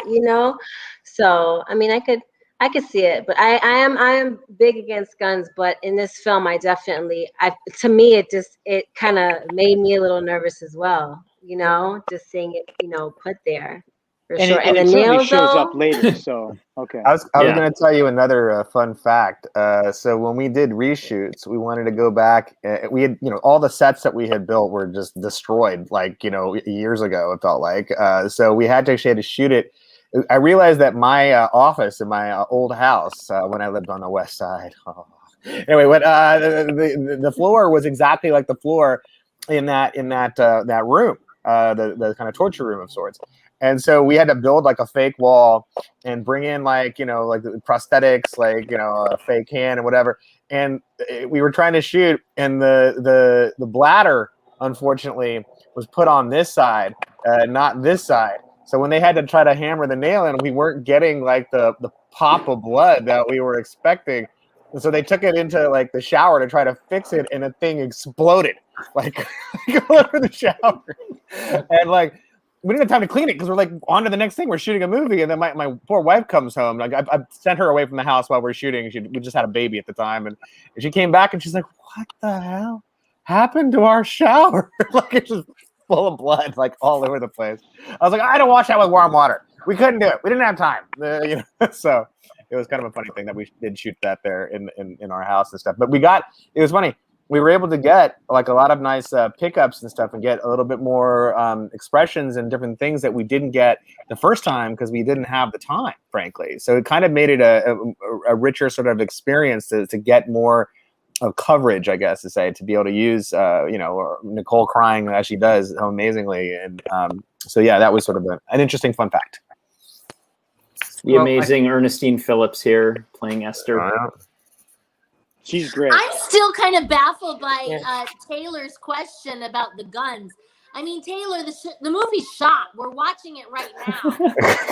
That's a legit. Netflix. That's a legit question. What? I think What's it's a hype. wrong I mean, I think with it's you? Like it's literally like 2-3 years later, you're asking these questions. Maybe he's been plagued by this. He's been plagued, and like he needed an answer. Like I needed an answer. No, I remembered having spoken to David about that, and about was the gun necessary or was it all psychological? And when I see the movie, there's the shot of where I'm like pulling it out of my waist, and I'm holding it up to say, is this what you want, Sarah? And it has always bothered me. And when the question came up about studying cult leaders, it just made me think that, I'm not sure that I as a cult leader would have done that there, but actually David's answer now made me think, okay, yes, I'll do it. I mean, look, so if you we want to reshoot it, David, I'm ready to go. Okay, I you mean, got it. in the prequel, you might kill a whole bunch of people. We can right? Spielberg it. We can Spielberg it and just CGI a radio into your hand. Ah. I think we're only number 2 in Brazil right now, and I'm sure that's why, Taylor. I'm sure. That's probably. Oh God. I mean, look, we take, given the sort of compressed format of a feature, and I took liberties. Like, this is not realistic in terms of the way a cult would actually indoctrinate and get somebody to join. Like, they don't coerce people into joining. They entice them, they seduce them into joining. The violence comes later. But, for what I was trying to do and the way I wanted it to play out, it made more sense to do it. And so that is probably the most fictional aspect of the cult, is the way they get people in. Right. But, I was intrigued by the idea of sort of extreme behaviorism, and this kind of like pseudoscientific basis they have for what they're doing. And I thought, well, the most efficient way to get somebody to, in a sort of behavioral sense, to get somebody to be the person you want them to be would be to condition them. Your fake pregnant wife. Yes. I mean, she's really my wife. How is the baby doing? Hi, the baby. He's great. He's not even baby anymore. He's 3. He's like 6. Yeah. Yeah. He's like, oh my God. He's running around. He has tastes, and he has a lot of opinions. Applying for jobs. No. Yeah, exactly. Yeah, we got to get him out there. So this is the scene Taylor was talking about, where they're watching one of the members of the community go out of the building. This was done in reshoots, and this is the section I was talking about that we added to kind of, and there's the book my wife and I wrote, to kind of flesh out the community a little bit more and learn a little bit more about their ethos and their history. I was going to say we get a look at that clicker, which will at some point come into play. I see a few grammatical errors in the book, and I'm just kidding. No, you don't. I'm just kidding. My wife is like an amazing copy editor. She would never have allowed that. I'm so just kidding. The fact that you all threw together 10 pages that made sense. I mean, I don't know if it made judgment. I don't know how much sense they made. Fun fact Exactly. for this scene too. This actual scene is actually shot in my basement of my old house.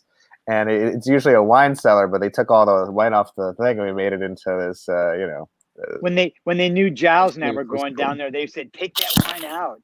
Yeah, well, that's exactly what it was, because in between takes, the funniest thing about us all coming together as a group or a family, as David was saying, is that like Giles and Taylor go after each other. If they were both on this podcast at the same time, they would be talking so much shit. None of us would be able to get a word in, basically. No, I'm their go-between for the shit talking, because it'll be like, hello, could you tell Taylor that I saw The Walking Dead, and I don't know why he went and shot for all those months, because he's like in it 5 seconds. And then Taylor will be like, oh, hey, I saw you, tell Giles that I blinked and I missed him in Ford versus Ferrari. In fact, it was like a car. It was so fast. I didn't even fucking see it. Like, I actually really like Giles. Just to clarify. That's my birthday today, 11/11. Right. It's a brotherly Let me make sure I rivalry. message him that right now. No, I'm just kidding. He hates you. Wake him up. Shout out to Jeff, who not only Jeff drives to the score, but he's repeating lines from the movie. That is good movie. He's actually done a fantastic parody song, by the way. We know Jeff Whitmire. He has done a great parody song to the tune of Bare Naked Ladies, The Apartment, right? The Apartment song, right? And it's fantastic. You should just look it up on, I don't know, you should put it in the thing for people to watch, not during the movie, obviously, but after. Jeff. Naomi. There's Naomi. This part, I will never forget this. David came to me as I was like while we were shooting this, and he was like, have you ever cut potatoes before? And I was like, never. He was like, it was pretty obvious. It was pretty obvious. It shows. I don't cook. You need a potato cutter stand-in. They were so scared I was gonna like cut my fingers off. There's my nephew. Yeah, my nephew had a cameo. I had to say that. There was remember, Loke, you told the story about how somebody one of the children left their pads, their prop piece of paper, and they were like, they keep making us watch this. I don't know what this is about. So I can't remember what it was. It was hilarious though. Yeah. Mrs. Stanthrope, she was so good. She was. She Susan is so Davis good is in this, a pleasure, honestly. and she wants to have us all over to her. She actually got COVID and had to be hospitalized for 2 days, and she got over it because she's a tough broad. She said she got a little skinnier, is what she told me. But I talked to her, and she wants to have us all over this summer to come on her roof and have a barbecue. So I feel like we have to. Right. I love Mrs. I want to point out. Can't wait to. I want to point out Andrew Carrillo here, who just has this one scene, but I think is like he's so good as this like shamed apartment resident. Where he's slapped. Yeah, he's the guy who everyone's slapping. But then it's forgiven. It's forgiven. Yeah, then it's all is forgiven. Yeah. I love that shirt you're wearing, Naomi. That's your shirt, isn't it?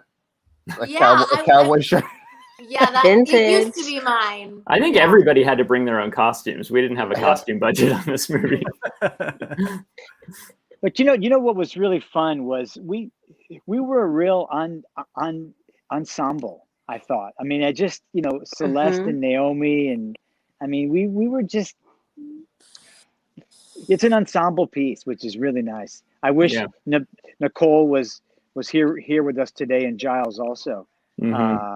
But it was, that's the difference in doing a lower budget film for the love and the fun, and a bigger budget film where you're just doing it for a paycheck is the connection of everybody involved.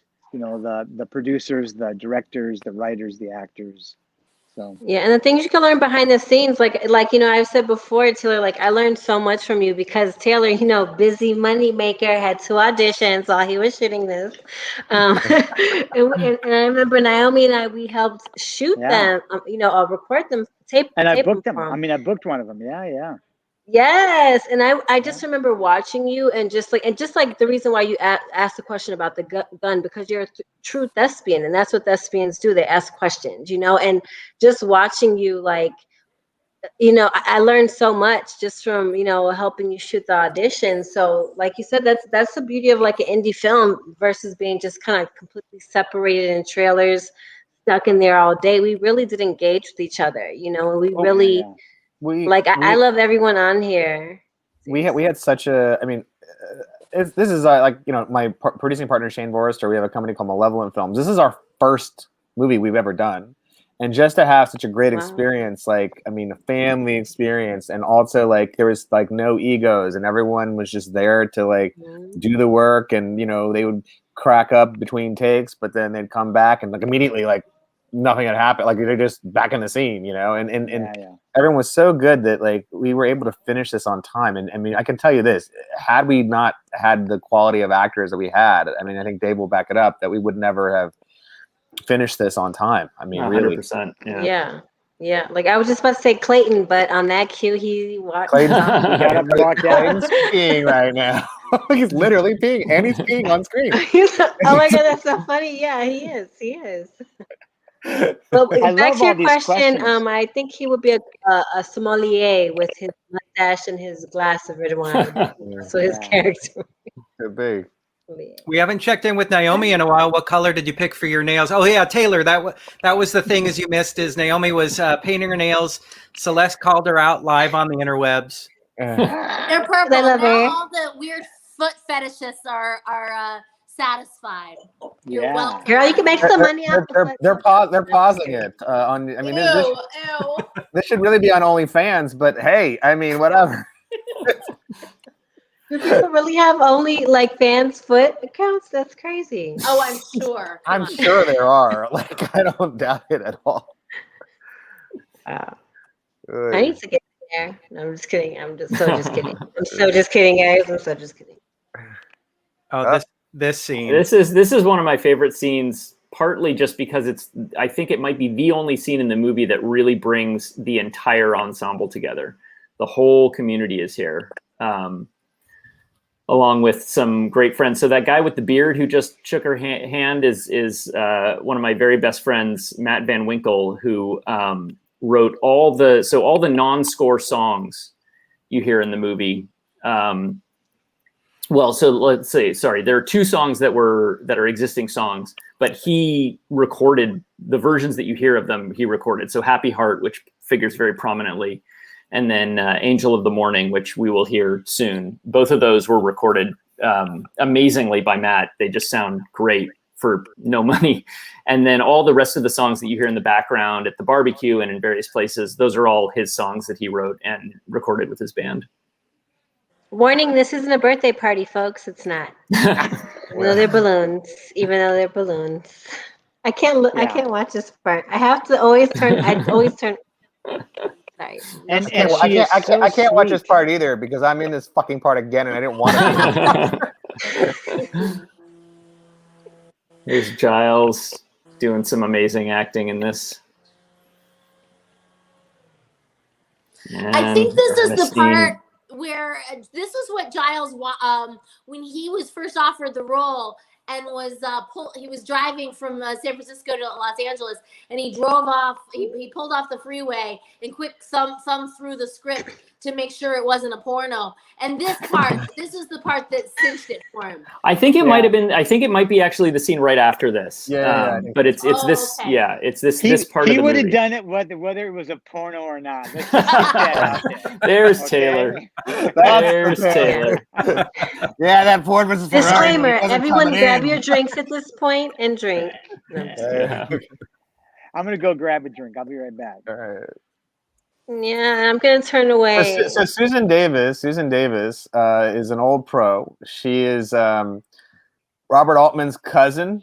He told her to come out here because he was like, there's not half the girls aren't as pretty as you, and you can act. So you need to come out here. So she did. And so she's been sort of a really interesting character actress a lot of her career. She's like the mom in War Games, Matthew Broderick's mom. And she's like on like you watch like Rockford Files and like Hooperman, like in different shows she's been on through the years and stuff like that. But she was amazing because we got her. We lost the Sarah character, the Brian character, and the Miss Stanhope character in one day. Right? Wow. You know, what happened was that we had pressured David into getting this like character who was playing Sarah. We can't mention her name because of libel, and I don't want to get into that shit. But essentially, as you know, producers do, you have to wear many hats. And I was in a Gelson's market getting feminine energy drink for this individual, and this lady also made us hire her friend or alleged boyfriend. I don't know what it's alleged. And so when she dropped out without any reason, the friend dropped out as well. So we were sitting in the Gelsons and trying to ask for more of the feminine energy drink. And we told the manager to go find some in the back, and he came back with a whole nother case, and he's like, I found some. And I'm like, we don't need it. Like we left. We went to a bar, of course, because it was whatever. And we were trying to figure out like how we could figure the whole thing out. I had a allegedly mortgaged and already paid off house to make this movie, and like and everything. I'm seeing this go down in flames before my very eyes because got done dirty in a Gelson's. And so we're in a bar trying to figure this out. We get another call that the original lady that we had cast in Stanhope, her husband collapsed, rushed to the hospital. He's dead. And so she's out too. So we're all like freaking out. What can we do? What can we do? We moved the whole production back 1 week.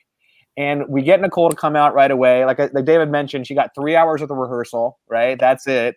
I mean, she's so young. I had to pick her from the airport and take her to the rental car place to rent the car for her because she's so young. Like, right? It's like, so we're sitting there now in a Barney's Beanery, and it's Friday. We're shooting on Monday, and we still don't have the Brian character. And he calls finally, like around 7 o'clock. The agency calls and tells us we have him. The other part of it is that for Miss Stanhope, that Friday morning we still didn't have her either, and I get all these different reels from different friends are sending me reels, and I look at her reel and there's a number at the end of it, and I call the number thinking it's going to be a manager or an agent or somebody. It's not. It's Susan Davis, and I'm like, this is highly inappropriate, but I'm going to pitch you the movie, and I'm going to pitch you us. And we did. And she's like, and she had been in like Darren Bozeman movies and stuff, so she's not like, a stranger to horror necessarily. And so she's like, well, I've never been in a cult movie before. This sounds interesting. And this is at 9:30 in the morning, and by 11:30 we signed her. So it all literally came together at the last minute. And we were like, just for me though, being pessimistic at this point, I was like, I just want everyone to show up to set. If they show up to set, I know we're shooting something, that we're going to be able to shoot this, but it was a very stressful pre-production. And so much so, I think by the time we got to production, David was almost relieved to be in production and could just do the work instead of have to like worry about all this shit that none of us had any control over. Yeah. What flavor cake was that? I'm really wondering. Was that like coconut or vanilla? No. It's actually too small a cake for all those people. Yeah, don't get me started. I still like cringe every time I see the cake. That was like the cake. I was so unhappy with the cake. Really? Were people mad that they didn't get a slice? No, I don't think anyone wanted to actually eat the cake. It wasn't a very good cake. I tried it. I like cake, and I tried that cake, and it wasn't right. It wasn't good. It was okay. It wasn't right. It was a prop cake. It was definitely a prop cake, but it was just look at Nicole in this scene. Look at that look on her face. Oh, and Clayton too. Look at this. Yeah. Taylor takes the genius, Clayton, a genius. Taylor slinks off into the night. I don't know. I'm looking at a Cold cake. That's all I can look at. Bring me a drink. Everyone drinks. I'll just drink. Like this. I'll drink tea this time because I'm Clayton. How was it, Clayton, for you to act with one eye closed or covered? Well, most of the time it wasn't. Thank God, because we only had one day where they actually put prosthetic on, and I had to spend all day on set with that covered. But the glasses were such a great prop because it just covered the eyes. So it was quite comfortable, I must say. I didn't think of this either. It's also very Repo Man, come to think of it. Oh, yeah? Yeah, because it's a character doing the same thing in that movie. Question for Celeste. What was your initial thoughts when you read the script?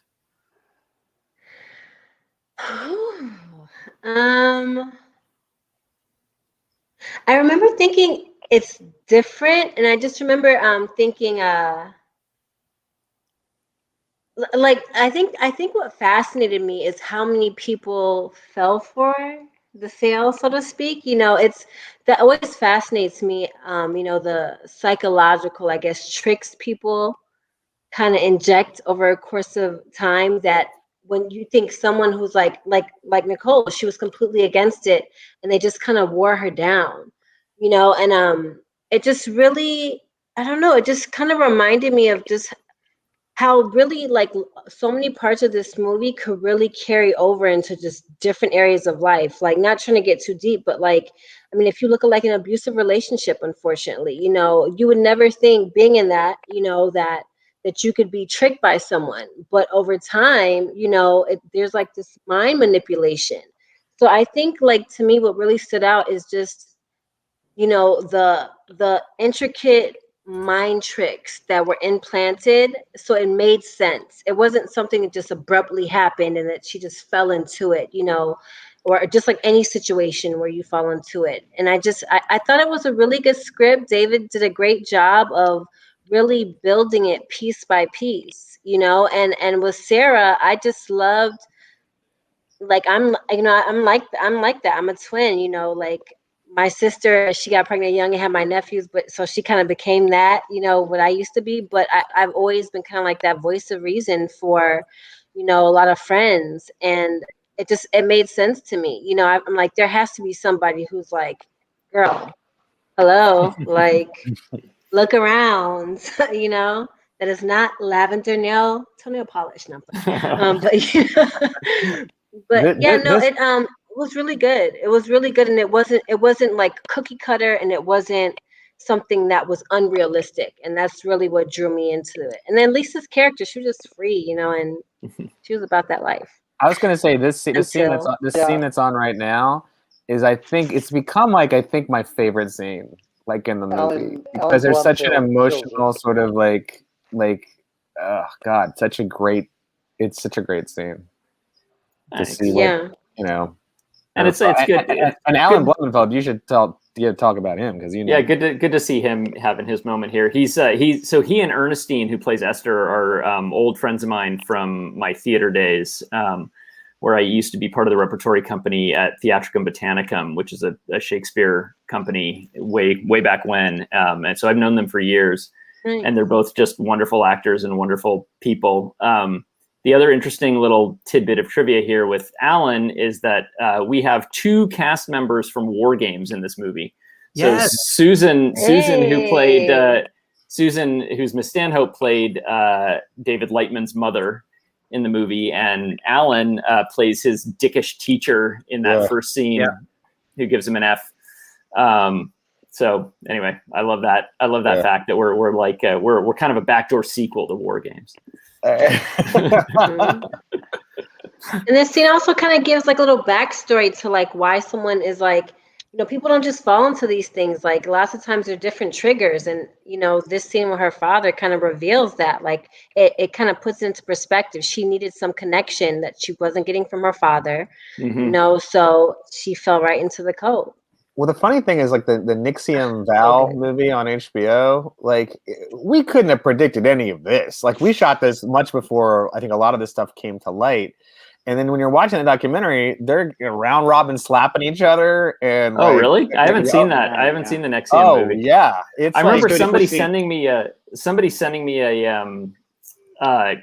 newspaper article when Nixium first broke, and it was like, life imitates art, because I had written this script years before, and then the big thing that everybody kept talking about with Nixium was they were branding people. Yeah, and I was like, But the other interesting thing is that they're just like, they're having to give up, like, get secrets about each other. They have to get secrets about themselves. That's very common with these groups. Like, that's one of their tactics. That's one of the ways that they sort of take control of people. At some point, though, the one dude who's like a filmmaker in the group who's being filmed or whatever, he's like, no one plans on being in a cult. We're smart people. We didn't think this is going to happen. Yeah. And you can apply this. It's applicable to a lot of things in life. Because I will not miss a day of yoga, like, under any circumstances. He's always asking me to do these podcasts, and I'm like, I got the cult. I'll be at the cult. It's actually true. She's done the podcast. I mean, we've done podcast interviews, whatever. She's done stuff from the yoga teacher's house. I mean, it's like a real thing. Like, we had to literally check the schedule to make sure, like, this is not interfering. Don't mess with the cult. I don't want. I met that lady at your birthday, and I was like, she looks so nice to be a cult leader, but she, that's what they look like, though, right? Exactly. I want to do yoga with you after I get my vaccination.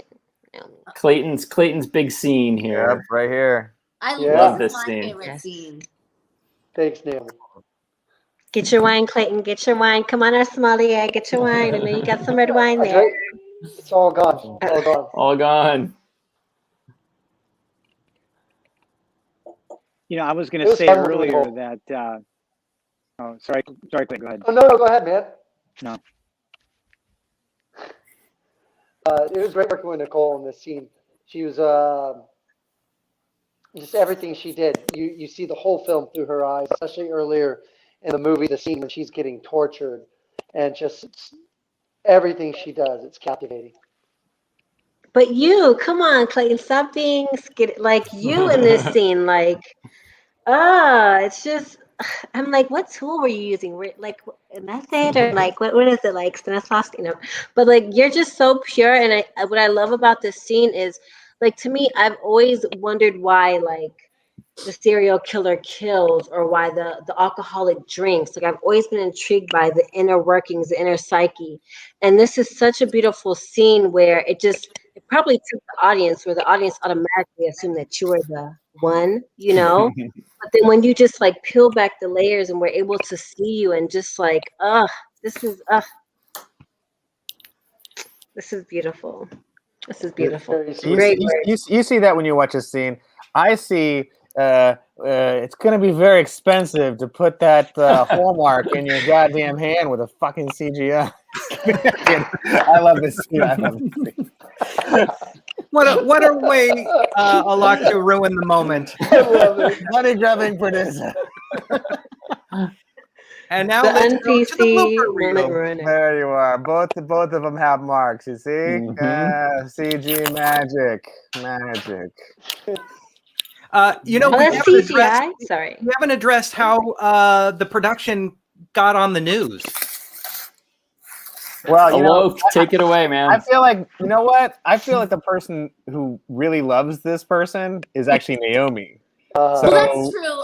You know what? She's in love. She's in love. So you tell the story. No, look, you start it, and I'll interject. How about? Okay, all right. So what happened was in our 15-day shoot, like day 7 or 8, I get a text in the morning because I'm sleeping. I'm not waking up for this shit. Like, so something really bad has happened, but I think we're gonna be okay. And I'm like, pray tell, what has happened? And they're like, well, in the middle of the night, we made a decision to park our 3 production trucks outside our production office, which is actually Jared Murray and Allard Cantor, David's managers. They're also producers on this film. And we parked it outside their office. And they, you know, they're right next to the Veterans Cemetery in, like, it's technically, I think, Bel Air or Westwood or whatever. They're right literally next to it. And so it's not a bad neighborhood. It's actually a nice neighborhood. Bel Air is a nice place. It's a bad neighborhood. It's by the 405. I know that neighborhood well. Look, I'm just saying this. I'm saying that, like, across the freeway is the Getty Museum, for example. Yeah. And so we parked the trucks over there thinking, you know, so probably it's a busy street, but it's not that busy. And so we very smartly put a parking PA in the middle truck. Like, so he's staying with the trucks all night. Well, this particular night, a white Escalade with no plates pulls up, and 3 guys get out, and they break into the first truck, and they're off and running with the first truck in, like, I don't know, like 7 minutes flat or something. Unbeknownst to them, the parking PA is noticing all of this. He gets in his own car and follows them. And as he's following them, he's on the phone with the police, and they're like, sir, you need to stand down. You need to stand down. And he's like, I will not stand down until a cop car or 2 is behind this truck and arresting this gentleman. And so, like, they go all across LA. They get basically from the 405 to the 10 to the 110 where the Felix sign is. If you know the iconic Felix sign, Felix the cat sign, that's where this all goes down. So this guy's behind them, following at a relatively safe distance, but can see them. It's a big white truck, and all of a sudden the spotlight from the helicopter is on this truck, and like 2-3 cop cars pull in behind him, and this guy tries to gun it. He gets off the freeway and tries to run away and fucks up the engine, something bad, and he's racing around USC in the middle of the night trying to escape the cops, and finally he gets pulled over, and I think the truck dies. He gets pulled over at a Chevron / McDonald's station. And by the way, this is on TV now, because like they're like this is like kind of Nightcrawler kind of shit where people like follow people and whatever. And so this is what happened. So this is on TV now, and they're pulling the guy out, and the guy comes out of the truck, and he's real good looking. And Naomi, I'll pipe in now. No, beyond good looking. Like this man, like, should have been in the movie. Like, good looking. Like, and you know, cops in Los Angeles have a terrible rap. Oh, they were very nice to this guy. You know, don't want to mess with the facha. Oh, it was, and here, Alok ended up. He didn't tell any. I mean, he told David, I think, during the rap party, because he didn't want. You know, he knew that David had enough on his plate. He didn't need to distract him. Well, we only started an hour late. That was the thing, because we were able to, like, Cinepower was a great company. They put got another truck on the road. They put everything in. Anything was broken, they replaced. They did a great job. I can't say enough about them, actually. But yeah, that we only started an hour late. And no one knew why. We didn't tell anybody why. So we didn't tell David until the wrap party. And then, sorry, you can continue. Well, the rest of us found out actually at Fantasia, the festival in Montreal where we premiered. They ended up showing the footage from, Cops or whatever, the nightly news or wherever it was on television where all this played out. Oh, I think I found it. Oh my God. Apparently, this is all available on the DVD extras. Like, if you buy the Blu-ray, please do. It is worth every penny. As it turns out, I'm not sure what kind of deal Alok and the reparations or whatever arrangement was made, but ideally this guy will be appearing in the sequel as my love interest. That is the idea. One BR, The Chronicles of Janice, is in David Marmer's mind. It can only be unlocked, and maybe there will be a handsome felon. After his 25 is up, he'll be in the sequel. I always felt like there should be some sort of monkey butler sort of exchange here, where he should have to work off his debt, because I can tell you this. I've never seen a dime of any restitution thus far. None of us have, really, frankly. So, I would like to put him to work. I read that work? He was a new guy. He was a new driver. Well, he was new to the ring. This is a truck stealing ring, apparently. But he was new to the ring, and supposedly he turned state's evidence. But how do we know? I mean, I want to go down a grim path here, but how do we know the hot felon's still alive? He could have been like, I was going to say, if he prison or whatever. Evidence, I mean, this who is knows? like a Fast and Furious kind of movie. Yeah. It's a subplot. I'll ask the question the audience wants to know. Was this set up by a PR company? No, I mean, whoever the PR company is. Wait. This scene. Oh, sorry. Oh, shit. Oh, my gosh. Oh my gosh. Can we give props to the stunt double? That is a stunt double there. That's not my ears. You can see they're big as hell. The stunt double has big ears. But huge props to this all right, hold on. Stuntmen and women out there. Shit. Taylor Nichols. Yeah. Get him, girl. You just got stabbed, Taylor. Taylor, it looked like a very Shakespearean kind of fall and clutch. Very Macbeth. All right. And this is the next year in December, so at this point my tan is gone. I'm a different collection.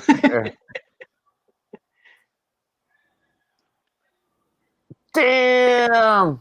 The gun just came back, Taylor. Yeah. Now she's gonna beat your ass. Yeah. Taylor's muted. So I won't be in the prequel. No, I'm just kidding. Hold on, Taylor's gonna unmute. Oh, let's see. Taylor, if you can hear us, we can't hear you. We can't hear you. Yeah. Taylor. Oh. I don't know if he has control of it. I'm not able to unmute him from this end. Hit your like this. Do we have that PA from Friends that can go over? Seriously, I feel like this is Giles Matthey's doing. I feel like he's somehow the ghost of Giles Matthey is.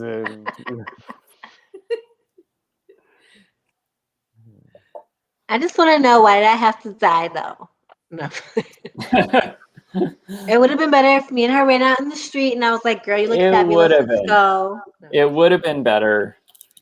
And this is the night that you got the movie where I'm sitting behind there and I'm like, I'm trying to control my snot, like deciding when are we gonna shoot, because this is so good. Like at any moment. Is that stunt snot or practical? That was real snot. Actually. I was around the corner with her and she was working herself up, and I was like, "That's a lot of snot," and then she just ran out. Well, and that's the difference between super high budget and low budget filmmaking. We didn't have a snot PA on set. Well, yeah, you didn't have somebody telling me like, We're about 10 minutes out. Like Right. that. All right, wait. You probably would have hold had on. less not had you had that. But But it's real. You were in the moment. This is one of the things when we went to film festivals around the world. Like, people would clap for not only Jerry getting it, but then Spoiler alert. as Yeah. as well. You're a little premature, Alok. Sorry, I just didn't time it right. Like, you know, you just. Oh, hold on, sorry. Got to talk to Lester first. There's so Yeah, much still to yeah, happen. so much. I mean, I've seen it 100 times. You think I know? Good look there, Lester. Oh, Lester laying down. Oh, Ah, Nicole, look at this performance. So good. I think the end of the movie is really good, you guys. It really Thank is you. fast. It's a snowball. It is. I think you did a great job, David and Alok. Thank you. Thank you. We have to finish strong. That's the lesson learned. But guys, keep watching we- because the sadness isn't over. We I can't tell you what they are, but we actually filmed 2 different endings to this. We actually technically 3, but as far as when we did the reshoots, we actually shot 2 different endings, and we were debating going back and forth for them. And I think the testing kind of helped us understand that people, because David liked the other ending better at first, I think, right? Like, I mean, like you don't say the writer side of you. the writer side of me. So the endings are not vastly different. They're both. It's just the very end. The way things sort of play out at the very end is slightly different. And we can't say yeah, because Lester we can't just say sacrificed because. himself, guys. Sorry. Oh, there it is. Oh no, sorry. Lester is like the real MVP in this movie. He is. Yeah. People really love him. Neil. People really love him. They talk about him on social media all the time. That they really appreciate Yeah. him. Like, they're like, he's such a creep, but then he's like the hero. Like, It's a great role to play. He is. I think all 3 of us should have ran out in the street and like been like, "All right, next chapter," and then just holding hands. superheroes and flown out. Yeah. Now, I'm going to guess that the other alternate ending, she runs out and says Soylent Green is people, and then That's exactly it. Yeah. And For some reason, Alok was like, no, he was against that. No, listen. I don't want us to tell what that other ending is, because I want one day for there to be a even more complex Blu-ray that comes out that will have potentially those extra endings, and then you'll want to go buy it more. Just like a Zack Snyder recut. You know what? By the way, not very bad. Actually, pretty good. By the way, surprisingly good. I was actually pleased. I gotta tell you what. I feel like it's a real vindication for the team, the original creative team of that movie, Snyder as well as the screenwriter Chris Terrio. Yeah. Now, do you know how many? Oh, sorry. Go ahead.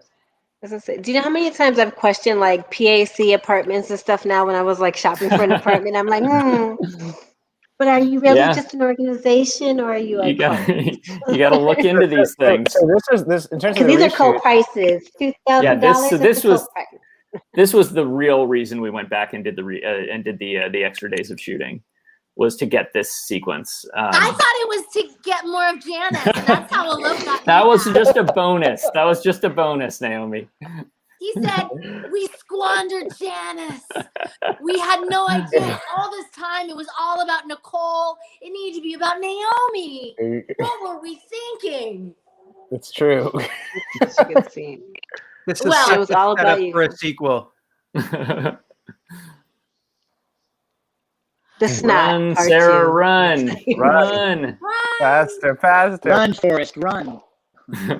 It's such like a Rowdy Roddy Piper kind of at the end of They Live. They Live, yeah. Wow. Done. And those lights were CGI too, you said, right? Half of them are. Yeah. So we sort of abused our permit a little bit to get I think we had 4 crews that could go and sort of have flashing lights down the street, but we wanted it to look much bigger and fuller. So we sort of staggered them, and then we knew we'd fill them in. And allegedly, you know, I don't know how close we were to the building, but we were closer than we should be. Yeah. The other buildings would say. There's a question for you, Alok.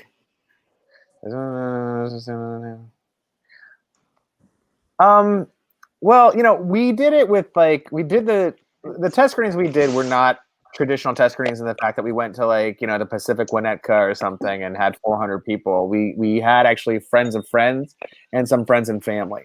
And so we knew we could trust them. Let's put it that way. But generally, you do want to have somebody sign an NDA if you have to. If you're doing a test screening with strangers, absolutely. But we kind of had a connection to every single person, so it was fine. We didn't need to do that. Should we tell Taylor that the credits are rolling, or just let him think the movie's going? I actually figured that. Thank you, Aaron. Oh, the extended trailer. Did Taylor see it yet? Did you see the Edited. extended version? He thinks you can still change up the props. Still change the props. Oh, Lordy. I'm never satisfied, you guys. I just keep going. A true artist. A true artist. Yeah. Artist. So Where are you? You got like a full vest on. Sorry. So Well, I was David, sitting Alok, outside. what are your next projects? What are you working on next? We're working on something together, actually. Oh, wow. So we had a great time working together. When you stick together as long as we did, you kind of see it. And to be honest, I actually read that script right after 1BR, the script that we're going to do. And I was like, holy shit, I would love to do this. And he's like, yeah, you got $30 million? Akiva Goldsman's trying to make it for $30 million. And I'm like, no, I don't. I can find you 3. He's like, yeah, that's not going to work. And I'm like, all right. But thankfully that kind of fell out, and because he wasn't supposed to direct that one. Actually, he had given it to somebody else, and I don't want to say who, but somebody substantial, and he was just going to be the writer on it. But with the success of this film, we hopefully will be doing that one. Hopefully, maybe this summer, if everything goes right, and hopefully. This time next year, maybe we're shooting a sequel to 1BR. Fingers crossed if everything goes right. But yeah, we got along, and we're gonna have a great time working on the next movie. And the next movie is even better than 1BR. And I'm not trying to sell it. I'm just telling you, it's fucking fact. It is seriously on the What page. genre? I don't know if you're. wow. Wants to, NDA? it's very different. It's very different. It's different, but it's cool. It's cool. So all right. Awesome. What's my Celeste. character's name again? No, I'm just kidding. Celeste, what do you got coming up? What are you working on? So right now I'm actually working on writing. I'm crossing over a little bit myself right now. Nice. There's an indie film, one of my besties, Madeline, a Push series. It's a really great film that's going to be coming out. But I've kind of stepped back a little bit to work on some writing things I have going, so something will be coming out soon. I'll make sure. Follow me at Celeste Sully, and I'll let you all know. Very cool. Clayton, where are you and your fabulous mustache? Going to be appearing man. I shot a film back in December called To Leslie. So they should probably be finishing it up sometime this year. It stars Andrea Riceborough and Stephen Root, Andre Royal, Mark Maron. So when it comes out, check it out. Great cast. Awesome. Yeah, it's a great cast. Naomi, you're going to be co-starring with your hot box car driver guy, right? Right. I mean, they say that this new, 2BR, whatever, Chronicles of Janice is so much better. And I just assume that must be because there's actually more Janice. So, I'm looking forward to that. In the meantime, I would, like Celeste, I would say my sort of silver lining of this whole pandemic is it's really forced me to get busy on my next one-woman show. I've written 2 prior, and now I've written a 3rd. And so I imagine this will be the year. I don't imagine we'll be gathering in theaters anytime soon, but I intend to sell it to a Netflix or a Amazon or a Hulu or maybe not Quibi, whatever, somewhere. And ideally it'll be like one of those 1-hour comedy specials. So that's what I've got on my. That's awesome. Well, I hope you get to present it live around town, and let's not have, maybe we want Alok to do some audience test screenings for your live. Maybe. That's either way. I would help her. I would help her for free because we squandered Janice once again. There you go. And Taylor, where can we see you next, or what are you doing? I have a couple of projects getting ready to come out. Animal Kingdom, a TV show, should be airing soon, and a little movie called City of Love. But like everyone else, I'm branching out and doing other things and trying to get a feature made that I directed as a play called The Beautiful Dark by a writer named Eric Gernand, and it's about a school shooting, and it's a really wonderful movie that I would like to make. And so that's kind of what I got going, besides acting to pay the bills and directing and stuff like that, to nurture the soul. Absolutely. Wonderful. And we're going to see some of you on April 10th for our drive-in live event for Film Threats Award. This one BR is up for a nomination for Best Indie Thriller. We're very, very happy about that. Great. Yes. So, we will be there. And I got some extra room in my car if you guys want to come. It's in Orange County at this this theater that's usually a theater. Yeah, it's they I think turned the parking lot into a drive-in theater, so it'll be very safe. And just so you guys know, I think we two of us at least have had our COVID vaccine. So it'll be safe to come in my car if you guys want to go. I mean, I think I can still give it to you, by the way. Like, it's like. Yeah, I was gonna say, yeah. Did you read this this time? No. Well, you've just made it very awkward to end on that note. So let's end it on a positive note. This might not work for Naomi and Taylor since they refuse to visit the Valley, but for the rest of you, what is your favorite joint to go get food in the Valley? Oh, come on, let me go with that. Casa Vega. Casa Vega's bomb. Sun Cafe has some bomb vegan food. If anyone's into vegan food, I knew them since they were a little bitty thing in the hole in the wall, but now they're like bougie and like an outdoor seating area. Sun Cafe is bomb for sure. Clayton, David. I mean, it's gone now, but I used to love Froggy's in Topanga. That place was amazing, and an amazing venue for music too. Nice. I know that I still know good food in the Valley. I'm just not going to live there. Sorry, you don't qualify. You don't like us, Valleyers. No, I'm just kidding. You know what, though? I'm so sad. It's also gone. Tokyo Delves. It was like rock and roll sushi. Like you do conga lines and like eat sushi. It's gone now. I lived around the corner from there, and I walked around, and it burned down.